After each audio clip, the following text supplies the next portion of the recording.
മാസങ്ങളായി വീട്ടിൽ വന്നിട്ട് എന്ത് ചെയ്യായിരുന്നു അറിയില്ല. കണ്ടുപിടുത്തം പറഞ്ഞ ഒറ്റ പോക്ക. അമ്മേ, എന്തു കോലാടത്? ആശ്രമത്തിന് ചാടി വന്ന സോമയെ പോലെ ഉണ്ടല്ലോ. അച്ഛാ, നിങ്ങൾക്കൊരു ഷോക്കിംഗ് സർപ്രൈസ് ഉണ്ട്. എന്താടാ? എന്താടാ ഇത്? ക്ലോണിംഗ് വല്ലതും ചെയ്തോ? അല്ല അച്ഛാ. എടാ, എന്താന്ന് വെച്ചാ ഒന്ന് പറയേ. മോനെ, ആരാ നീ? Hi, I am robo. Speed 1 terahertz, memory 1 zettabyte. നിന്നെക്കാളും വലിയ സംഭവമാണല്ലോ. അച്ഛാ, ഇത് ഞാൻ നിർമ്മിച്ച റോബോയാ. റോബോയിൽ പല ടൈപ്സ് ഉണ്ട്.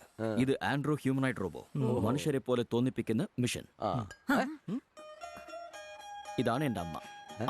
അതെ, അമ്മ തന്നെ. അമ്മയുടെ അടുത്ത് ആശീർവാദം വാങ്ങ്. മനുഷ്യനെ പോലെ എല്ലാം ചെയ്യുന്നുണ്ടല്ലോ.